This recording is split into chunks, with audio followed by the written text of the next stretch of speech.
Siddharth car ಆಫೀಸ್ಗೆ ಹೋದ್ ಕೂಡ್ಲೆ ಮನೆ ಒಳಗಡೆ ಬರೋ ಶೋಭಾ ಶಾಂತಮ್ಮ ಅವರಿಗೆ ಜ್ಯೂಸ್ ಮಾಡಿ ತರೋಕ್ ಹೇಳಿ ಸೀದಾ ಅಪೇಕ್ಷಾ ರೂಮಿಗೆ ಹೋಗ್ತಾಳೆ. ಯಾರೋ ಬರ್ತಾ ಇರೋದು ತಿಳಿದು ಯಾರು ಅಂತ ನೋಡಿದ ಅಪೇಕ್ಷಾಗೆ ಒಂದು ಕ್ಷಣ ಆಶ್ಚರ್ಯವಾಗಿದ್ದಂತೂ ಸುಳ್ಳಲ್ಲ. ಅದ್ಕೆ ಯಾಕೆ ಇಲ್ಲಿಗ್ ಬಂದ್ರು, ಅದು ಇವಾಗ ಎಂದು ತನ್ನ ಮನದಲ್ಲೇ ಅಂದ್ಕೊಂಡ್ರು ಬಾಯಿ ಬಿಟ್ಟು ಏನೊಂದು ಮಾತಾಡ್ಲಿಲ್ಲ ಅಪೇಕ್ಷಾ.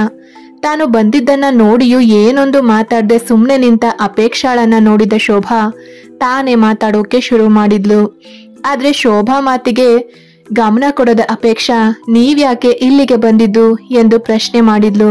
ಅಪೇಕ್ಷಾಳಿಂದ ಈ ರೀತಿಯ ನಡೆಯನ್ನ ನಿರೀಕ್ಷಿಸಿರದ ಶೋಭಾ ಆಶ್ಚರ್ಯ ಸೂಚಕವಾಗಿ ಅಪೇಕ್ಷಾ ಮುಖವನ್ನೇ ನೋಡ್ತಾ ಇದ್ರೆ, ಹೇಳಿ ನಿಮ್ಮನ್ನೇ ಕೇಳ್ತಿರೋದು, ನೀವ್ಯಾಕೆ ನಮ್ಮನೆಗೆ ಬಂದದ್ದು ಅಂತ ಅಪೇಕ್ಷಾ ಮತ್ತೊಮ್ಮೆ ಕೇಳಿದ್ಲು. ಅಪೇಕ್ಷಾ ಮಾತಿನಿಂದ ಶೋಭಾಗೆ ಕೋಪ ಬಂದಿದ್ದಂತೂ ಸುಳ್ಳಲ್ಲ. ಆದ್ರೂ ತನ್ನ ಕೋಪವನ್ನ ತಡೆ ಹಿಡಿದು ಕೋಪದಲ್ಲಿ ಉಕ್ಕಿ ಬರ್ತಾ ಇದ್ದ ಮನಸ್ಸಿನ ಮಾತುಗಳಿಗೆ ಕಡಿವಾಣ ಹಾಕ್ತವಳು ಅಪೇಕ್ಷಾ ಮುಂದೆ ಬೆಣ್ಣೆ ಹಚ್ಚೋ ಮಾತುಗಳ ನಾಟಕ ಶುರು ಮಾಡ್ಕೊಂಡಿದ್ಲು. ಇದೇನ್ ಅಪೇಕ್ಷಾ ಹೀಗ್ ಕೇಳ್ತಿದ್ಯಾ? ಯಾಕಮ್ಮ, ನಾನು ನಿನ್ನನ್ನ ನೋಡೋಕೆ ಬರ್ಬಾರ್ದಾ? ಮಾವ ಹೋದ್ಮೇಲೆ ತವರಿನವರು ಅಂತ ಉಳ್ದಿರೋದು ನಿಮ್ಮ ಅಣ್ಣ ಮತ್ತೆ ನಾನು ತಾನೆ. ನಾವೇ ತಾನೇ ನಿನ್ನ ಕಷ್ಟ ಸುಖ ನೋಡ್ಬೇಕಾಗಿರೋದು, ನಿನ್ನನ್ನ ತವರು ಮನೆಗೆ ಕರೆದು ಕಳಿಸಿ ಮಾಡ್ಬೇಕಾಗಿರೋದು ಅಂತ ಶೋಭಾ ಕೇಳಿದ್ರೆ ಶೋಭಾ ಕಡೆಗೊಮ್ಮೆ ವಿಷಾದದ ನಗುನಕ್ಕ ಅಪೇಕ್ಷಾ, ನೀವು ನನ್ನ ಕಷ್ಟ ಸುಖ ನೋಡೋಕೆ ಬಂದಿದ್ದೀರಾ ಅಥವಾ ಈ ಮನೇನ ಹೇಗಾದ್ರೂ ಮಾಡಿ ದೋಚಬಹುದು ಅಂತ ಲೆಕ್ಕಾಚಾರ ಹಾಕೊಂಡು ಬಂದಿದ್ದೀರಾ ಎಂದು ಅಪೇಕ್ಷಾ ಕೇಳಿದ ಪ್ರಶ್ನೆಗೆ ಒಂದು ಕ್ಷಣ ಶೋಭಾ ತಬ್ಬಿಬ್ಬಾಗಿದ್ದಂತೂ ಸುಳ್ಳಲ್ಲ. ಆದ್ರೂ ಶೋಭಾಗೆ ತನ್ನ ಕಣ್ಣುಗಳನ್ನ ತನ್ನ ಕಿವಿಗಳನ್ನ ನಂಬೋಕೆ ಆಗ್ತಾ ಇಲ್ಲ. ಯಾಕಂದ್ರೆ ಅಪೇಕ್ಷಾ ಈ ಮೊದಲು ಯಾವತ್ತು ಹೀಗೆಲ್ಲ ಮಾತಾಡದವಳೆ ಅಲ್ಲ. ಶೋಭಾ ಅವಳಿಗೆ ಎಷ್ಟೇ ಕೊಂಕು ಮಾತಾಡಿ ನೋವು ಕೊಡ್ತಿದ್ರು ಎಲ್ಲವನ್ನ ಸಹಿಸ್ತಾ ಇದ್ಲು ಅಪೇಕ್ಷಾ. ಯಾವತ್ತು ಒಂದೇ ಒಂದು ಎದುರು ಮಾತಾಡ್ದವಳೆ ಅಲ್ಲ. ಅಂಥವಳು ಇವತ್ತು ತನ್ನ ಮುಂದೆ ಈ ರೀತಿಯಾಗಿ ಮಾತಾಡ್ತಾ ಇರೋದನ್ನ ಕಂಡ ಶೋಭಾಗೆ ಆಗಿದ್ದು ಮಾತ್ರ ದೊಡ್ಡ ಆಘಾತವೇ. ಜೊತೆಗೆ ಅಪೇಕ್ಷಾ ಮೇಲೆ ಕೋಪ ಉಕ್ಕಿ ಬಂದಿತ್ತು. ಆದ್ರೂ ಕೋಪದ ಕೈಗೆ ಬುದ್ಧಿ ಕೊಟ್ರೆ ಕೆಲ್ಸ ಕೆಡುತ್ತೆ ಅಂತ ತಿಳಿದವಳು, ಇದೇನ್ ಅಪೇಕ್ಷಾ ಹೀಗ್ ಮಾತಾಡ್ತಿದ್ಯಾ? ನಾನು ನಿನ್ನ ಮನೆ ದೋಚೋ ಸಲುವಾಗಿ ಇಲ್ಲಿಗ್ ಬಂದಿದ್ದೀನ? ಏನೋ ತಂದೆ ತಾಯಿ ಇಲ್ಲದ ತಬ್ಲಿ, ತಂದೆಯನ್ನ ಕಳ್ಕೊಂಡ ದುಃಖದಲ್ಲಿ ಇರ್ತೀಯಾ ಅಂತ ಒಂದೆರಡು ಸಮಾಧಾನದ ಮಾತುಗಳನ್ನ ಹೇಳಿ ಹೋಗೋಣ ಅಂತ ಬಂದ್ರೆ ನೀನು ನೋಡಿದ್ರೆ ನನ್ನ ಬಗ್ಗೆ ಹೀಗೆಲ್ಲ ಮಾತಾಡ್ತಿದ್ಯಾ? ಶ್ರೀಮಂತರ ಮನೆಗೆ ಸೊಸೆ ಆಗಿದ್ದೀನಿ ಅಂತ ನಮ್ಮನ್ನ ಕೀಳಾಗಿ ನೋಡ್ತಿದ್ಯಾ ಅಪೇಕ್ಷಾ ಅಂತ ಕೇಳ್ತಾಳೆ ಶೋಭಾ. ಶೋಭಾಳನ್ನೇ ದಿಟ್ಟಿಸಿ ನೋಡೋ ಅಪೇಕ್ಷಾ, ಹೌದು ಅದ್ಕೆ, ನೀವು ಹೇಳಿದ್ದು ನಿಜಾನೇ. ತಂದೆ ತಾಯಿ ಇಲ್ಲದ ತಬ್ಲಿ ನಾನು. ತಾಯಿ ಏನೋ ನನ್ಗೆ ಬುದ್ಧಿ ಬರೋದಕ್ಕಿಂತ ಮುಂಚೆಯೇ ನನ್ನನ್ನ ಬಿಟ್ಟು ಹೋಗಿದ್ರು ನಿಜ. ಆದ್ರೆ ನನ್ನ ತಂದೆಯನ್ನ ನನ್ನಿಂದ ದೂರ ಮಾಡಿದ್ದು ನೀವೇ ಅಲ್ವಾ ಅದ್ಕೆ? ನನ್ನ ತಂದೆಯ ಸಾವಿಗೆ ಕಾರಣ ನೀವೇ ತಾನೆ ಎಂದು ಕೋಪದಲ್ಲೇ ಕೇಳ್ತಾಳೆ ಅಪೇಕ್ಷಾ. ಇಷ್ಟೊತ್ತು ಅಪೇಕ್ಷಾ ಮಾತುಗಳನ್ನ ಕೇಳ್ತಾ ಇದ್ದ ಶೋಭಾ ಒಂದು ಕ್ಷಣ ಕಸಿವಿಸಿಗೊಂಡ್ರು ಅದನ್ನ ಮುಖದ ಮೇಲೆ ತೋರಿಸ್ಕೊಳ್ದೆ, ಇದೇನ್ ಅಪೇಕ್ಷಾ ಹೀಗ್ ಮಾತಾಡ್ತಿದ್ಯಾ? ಮಾವಂಗೆ ಹಾರ್ಟ್ ಅಟ್ಯಾಕ್ ಆಗಿ ಸತ್ರೆ ಅವ್ರ ಸಾವಿಗೆ ನಾನ್ ಹೇಗ್ ಕಾರಣ ಆಗ್ತೀನಿ? ಏನೋ ನಾನೇ ಅವರನ್ನ ಸಾಯಿಸಿದೀನಿ ಅನ್ನೋ ಹಾಗೆ ಮಾತಾಡ್ತಿದ್ಯಲ್ಲ. ಮಾವ ಹೋಗಿದ್ದಕ್ಕೆ ನನಗೂ ಕೂಡ ದುಃಖ ಇದೆ.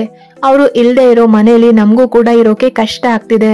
ಅವರು ತೀರ್ ಹೋದಾಗ್ಲಿಂದ ನನಗೆ ಸರಿಯಾಗಿ ಊಟ ಕೂಡ ಸೇರ್ತಿಲ್ಲ ಗೊತ್ತಾ? ಮಾವ ಹೋಗಿದ್ದಕ್ಕೆ ನಿನಗೆ ಎಷ್ಟು ಬೇಸರ ಆಗಿದೆಯೋ ದುಃಖ ಆಗಿದೆಯೋ ನನಗೂ ಕೂಡ ಅಷ್ಟೇ ಬೇಸರ ದುಃಖ ಎಲ್ಲ ಆಗಿದೆ. ನಾನು ಅವರನ್ನ ನನ್ನ ಮಾವ ಅಂದ್ಕೊಂಡಿರ್ಲಿಲ್ಲ, ನನ್ನ ಸ್ವಂತ ತಂದೆ ಅಂತಾನೆ ಅಂದ್ಕೊಂಡಿದ್ದೆ. ಆದ್ರೆ ನೀನು ನೋಡಿದ್ರೆ ಎಂಥ ಮಾತು ಹೇಳ್ಬಿಟ್ಟೆ ಅಪೇಕ್ಷಾ ಎಂದು ಬರ್ದೇ ಇರೋ ಕಣ್ಣೀರನ್ನ ಕಷ್ಟಪಟ್ಟು ಕಣ್ಣಲ್ಲಿ ತುಂಬಿಕೊಂಡು ಅಳೋ ನಾಟಕ ಮಾಡ್ತಾಳೆ ಶೋಭಾ. ಆದ್ರೆ ಅಪೇಕ್ಷಾಗೆ ಶೋಭಾಳ ನಾಟಕ ನೋಡಿ ಕೋಪ ಮತ್ತಷ್ಟು ಜಾಸ್ತಿ ಆಗಿತ್ತು. ಜೊತೆಗೆ ಅವಳ ತಂದೆ ಸಾವಿಗೆ ಶೋಭಾನೇ ಕಾರಣ ಅನ್ನೋದು ಅಪೇಕ್ಷಾಗೆ ಅದಾಗ್ಲೇ ತಿಳಿದು ಹೋಗಿತ್ತು. ಸಾಕು ಅದ್ಕೆ, ಸಾಕು, ಇನ್ನಾದ್ರೂ ನಿಮ್ಮ ನಾಟಕನ ಇಲ್ಲಿಗೆ ನಿಲ್ಲಿಸ್ತೀರಾ? ನೀವು ನನ್ನ ತಂದೆನ ನಿಮ್ ತಂದೆ ಸ್ಥಾನದಲ್ಲಿ ನೋಡ್ತಾ ಇದ್ದೆ ಅಂತ ಹೇಳಿದ್ರಲ್ಲ. ಒಂದ್ ವೇಳೆ ನಿಮ್ ತಂದೆಗೆ ಹಾರ್ಟ್ ಅಟ್ಯಾಕ್ ಆಗಿದ್ರೆ ಅವರನ್ನ ತಕ್ಷಣ ಆಸ್ಪತ್ರೆಗೆ ಸೇರಿಸ್ತಾ ಇದ್ರಾ ಅಥವಾ ಅವರು ಎದೆ ನೋವಿಂದ ಸಾಯೋದನ್ನ ನಿಂತು ನೋಡ್ತಾ ಇದ್ರಾ ಅಂತ ಕೋಪದಲ್ಲೇ ಪ್ರಶ್ನಿಸ್ತಾಳೆ ಅಪೇಕ್ಷಾ. ಅಪೇಕ್ಷಾ ಮಾತನ್ನ ಕೇಳಿದ ಶೋಭಾಗೆ ದೊಡ್ಡ ಪ್ರಮಾಣದ ಆಘಾತವೇ ಆಗಿತ್ತು. ಯಾಕಂದ್ರೆ ಅಪೇಕ್ಷಾ ಹೇಳ್ತಾ ಇರೋದು ನಿಜವನ್ನೇ. ಅವತ್ತು ರಮಣ ಅವರಿಗೆ ಹೃದಯಾಘಾತ ಆಗಿದ್ದು ನಿಜವೇ. ಆದ್ರೆ ಅವರನ್ನ ತಕ್ಷಣ ಆಸ್ಪತ್ರೆಗೆ ಸೇರಿಸಿದ್ರೆ ಅವರು ಖಂಡಿತ ಬದುಕ್ತಾ ಇದ್ರು. ಆದ್ರೆ ಶೋಭಾ ಅವರನ್ನ ಆಸ್ಪತ್ರೆಗೆ ಸೇರಿಸ್ಲಿಲ್ಲ. ಬದಲಾಗಿ ಅವರು ಎದೆ ನೋವು ಅಂತ ಒದ್ದಾಡ್ತಾ ಇದ್ರು ನೋಡ್ಕೊಂಡು ಸುಮ್ನೆ ಆಗ್ತಾಳೆ ಹೊರತು ಅವರನ್ನ ಆಸ್ಪತ್ರೆಗೆ ಕರ್ಕೊಂಡು ಹೋಗೋ ಪ್ರಯತ್ನವನ್ನೇ ಮಾಡ್ಲಿಲ್ಲ. ದಿನಕರ್ ಆಗ ಮನೆಯಲ್ಲಿ ಇರ್ಲಿಲ್ಲ. ಆದ್ರೆ ಅವನು ಮನೆಗೆ ಬರೋ ಅಷ್ಟರಲ್ಲಿ ರಮಣ ಅವರು ಕೊನೆ ಉಸಿರು ಎಳ್ದಿದ್ರು. ಆಗ ಶೋಭಾ ತನ್ನ ಗಂಡ ದಿನಕರ್ಗೆ ಮಾವಂಗೆ ಹಾರ್ಟ್ ಅಟ್ಯಾಕ್ ಆಗಿ ತೀರ್ಕೊಂಡಿದ್ದಾರೆ, ಆದ್ರೆ ಎಲ್ರೂ ಅವರನ್ನ ಆಸ್ಪತ್ರೆಗೆ ಸರಿಯಾದ ಸಮಯಕ್ಕೆ ಸೇರ್ಸಿಲ್ಲ ಅಂತ ನಮ್ಮನ್ನೇ ದೂರ್ತಾರೆ. ಅದಕ್ಕೆ ನೀವು ಎಲ್ರಿಗೂ ಅವರು ಊಟ ಮಾಡಿ ಚೆನ್ನಾಗೆ ಮಲಗಿದ್ರು, ಆದ್ರೆ ಮಧ್ಯರಾತ್ರಿ ಎದ್ದು ಎದೆ ನೋವು ಅಂತ ಹೇಳಿದ್ರು. ನಾವು ಆಸ್ಪತ್ರೆಗೆ ಕರ್ಕೊಂಡು ಹೋಗೋಣ ಅನ್ನೋ ಅಷ್ಟರಲ್ಲೇ ಕೊನೆಯುಸಿರು ಹೇಳಿದ್ರು ಅಂತ ಎಲ್ಲರ ಹತ್ರವೂ ಹೇಳು ಅಂತ ತನ್ನ ಗಂಡನಿಗೆ ಹೇಳ್ಕೊಟ್ಟಿರ್ತಾಳೆ ಶೋಭಾ. ದಿನಕರ್ ಅಂತೂ ಮೊದ್ಲೇ ಅಮ್ಮವ್ರ ಗಂಡ. ಶೋಭಾ ಹಾಕಿದ್ದ ಗೆರೆಯನ್ನ ಕನ್ಸಲ್ಲೂ ದಾಟ್ತಾ ಇರ್ಲಿಲ್ಲ. ಇನ್ನು ತನ್ನ ಮನೆಹಾಳಿ ಹೆಂಡತಿ ಹೀಗೆ ಹೇಳು ಅಂತ ಹೇಳ್ಕೊಟ್ಟಿದ್ದನ್ನ ತಪ್ಪೋಕೆ ಸಾಧ್ಯವಾ? ಅವಳು ಹೇಳ್ಕೊಟ್ಟ ಹಾಗೆ ಚಾಚು ತಪ್ಪದೆ ಎಲ್ರಿಗೂ ಅದನ್ನೇ ಹೇಳಿದ್ದ. ಆದ್ರೆ ಈಗ ಶೋಭಾ ತಲೆಯಲ್ಲಿ ಪ್ರಶ್ನೆಗಳ ಸರಮಾಲೆಯೇ ಓಡ್ತಿದೆ. ಇದೆಲ್ಲ ಅಪೇಕ್ಷೆಗೆ ಹೇಗ್ ಗೊತ್ತಾಯ್ತು ಅನ್ನೋ ಪ್ರಶ್ನೆಗಳು. ಆದ್ರೂ ತಾನು ಮಾಡಿರೋ ತಪ್ಪನ್ನ ಒಪ್ಕೊಳ್ಳೋಕೆ ಸಾಧ್ಯವಾ ಅವಳು? ಖಂಡಿತ ಸಾಧ್ಯ ಇಲ್ಲ. ಬೇರೆ ಯಾರಾದ್ರೂ ಆಗಿದ್ರೆ ತನ್ನ ತಪ್ಪು ಇರೋದ್ರಿಂದ ಅದನ್ನ ಒಪ್ಕೊಂಡು ಸುಮ್ನೆ ಆಗ್ತಿದ್ರೋ ಏನೋ. ಆದ್ರೆ ಇವಳು ಮನೆ ಹಾಳಿ ಶೋಭಾ ಅಲ್ವಾ, ಹೇಗ್ ತಾನೇ ಒಪ್ಕೋತಾಳೆ? ಈಗ ತನ್ನ ಮಾತನ್ನ ಶುರು ಮಾಡ್ಕೊಂಡಿದ್ಲು. ಏನೇ ನಮ್ಮನೇಲಿದ್ದಾಗ ಒಳ್ಳೆ ಮಳ್ಳಿ ತರ ಇದ್ದವಳು ಈಗ ಶ್ರೀಮಂತರ ಮನೆ ಸೊಸೆ ಆಗಿದ್ದೀನಿ ಅಂತ ದುರಹಂಕಾರ ತೋರಿಸ್ತಿದ್ಯಾ? ನಾನೇನೋ ಇಷ್ಟು ದಿನ ನಿನ್ನನ್ನ ಏನು ತಿಳಿಯದ ಪಾಪದವಳು ಅಂದ್ಕೊಂಡಿದ್ದೆ, ಆದ್ರೆ ನೀನು ಎಂಥವಳು, ನಿನ್ನ ನಿಜ ರೂಪ ಏನು ಅಂತ ಈಗ ಗೊತ್ತಾಗ್ತಿದೆ ನನಗೆ. ಮಾವ ಹಾರ್ಟ್ ಅಟ್ಯಾಕ್ ಇಂದ ಸತ್ರೆ ಅದನ್ನ ನನ್ ತಲೆಗೆ ಕಟ್ಟೋಕೆ ನೋಡ್ತಿದ್ಯಾ? ನಾನೇನೋ ತಂದೆ ಕಳ್ಕೊಂಡ ದುಃಖದಲ್ಲಿದ್ದಾಳೆ ನಮ್ಮ ಮನೆ ಮಗಳು, ಸಮಾಧಾನ ಮಾಡಿ 4 ಧೈರ್ಯದ ಮಾತುಗಳನ್ನ ಹೇಳಿ ಹೋಗೋಣ ಅಂತ ಬಂದ್ರೆ ಯಾಕೆ ಬಂದೆ ಅಂತ ಕೇಳಿದ್ದು ಅಲ್ದೆ ನನ್ನ ಮೇಲೆ ಅಪವಾದ ಒರ್ಸೋಕೆ ನೋಡ್ತಿದ್ಯಾ? ನೀನು ನನ್ನ ಮನೆ ಬಾಗ್ಲಿಗೆ ಬಂದಾಗ ನಾನು ಹೀಗೆ ಹೇಳಿದ್ನಾ ಎಂದು ಜೋರು ಮಾಡೋಕೆ ನೋಡ್ತಾಳೆ ಶೋಭಾ. ಆಗ ತನ್ನ ಅಂಗೈಯನ್ನ ಅಡ್ಡ ಹಿಡಿದ ಅಪೇಕ್ಷಾ, ಸಾಕು ನಿಲ್ಸಿ ನಿಮ್ಮ ನಾಟಕನ. ಅಪ್ಪಾಜಿಗೆ ಇದು ಮೊದಲನೇ ಸಲ ಆದ ಹಾರ್ಟ್ ಅಟ್ಯಾಕ್. ಹಾಗಾಗಿ ಅವರನ್ನ ತಕ್ಷಣ ಆಸ್ಪತ್ರೆಗೆ ಕರ್ಕೊಂಡು ಹೋಗಿದ್ರೆ ಅವರು ಖಂಡಿತ ಬದುಕ್ತಾ ಇದ್ರು. ಆದ್ರೆ ನೀವು ಅವರನ್ನ ಆಸ್ಪತ್ರೆಗೆ ಕರ್ಕೊಂಡು ಹೋಗ್ಲಿಲ್ಲ, ಯಾಕಂದ್ರೆ ನಿಮ್ಮ ಉದ್ದೇಶ ಅಪ್ಪಾಜಿ ಸಾಯಲಿ ಅನ್ನೋದೇ ಆಗಿತ್ತು. ಅದಕ್ಕೆ ಸುಮ್ನೆ ಆದ್ರಿ. ಇದೆಲ್ಲವೂ ನನಗೆ ಗೊತ್ತು. ಆದ್ರೂ ನಾನು ಯಾಕೆ ಸುಮ್ನೆ ಆದೆ ಗೊತ್ತಾ? ನಾನು ಆಗ ಎಲ್ಲರ ಹತ್ರವೂ ಆ ವಿಷಯವನ್ನ ಹೇಳಿ ನೀವು ಎಂಥವ್ರು ಅಂತ ಎಲ್ರಿಗೂ ತೋರ್ಸೋಕೆ ಒಂದು ನನ್ನ ಬಳಿ ಸಾಕ್ಷಿ ಇರ್ಲಿಲ್ಲ, ಮತ್ತೆ ಇನ್ನೊಂದು ಕಾರಣ ನನ್ನ ಅಣ್ಣ ಅಂದ್ರೆ ನಿಮ್ಮ ಗಂಡ. ಅವನಿಗಂತೂ ತಲೆಯಲ್ಲಿ ಸ್ವಂತ ಬುದ್ಧಿಯೇ ಇಲ್ಲ. ನೀವು ಹೇಳಿದ್ದನ್ನ ಕೇಳ್ಕೊಂಡು ನೀವು ಕುಣಿಸಿದಂತೆ ಕುಣಿಯೋದೇ ಅವನ ಕೆಲಸ. ಕಡೆ ಪಕ್ಷ ಅವನಾದ್ರೂ ಹೆಂಡತಿ ಜೊತೆಗೆ ಇರ್ಲಿ, ಅವನಿಗೆ ನಿಮ್ಮ ಆಸರೆಯ ಅವಶ್ಯಕತೆ ಇದೆ ಅಂತ ಸುಮ್ನೆ ಆದೆ. ಅದಕ್ಕಾಗಿಯೇ ಸೈಟ್ ಅನ್ನ ಕೂಡ ನಿಮ್ಗೆ ಬಿಟ್ಟು ಕೊಟ್ಟಿದ್ದು. ಹಾ, ಮತ್ತೆ ನಿಮ್ಗೆ ಇನ್ನೊಂದು ವಿಷಯ ಗೊತ್ತಿಲ್ಲ ಅಲ್ವಾ?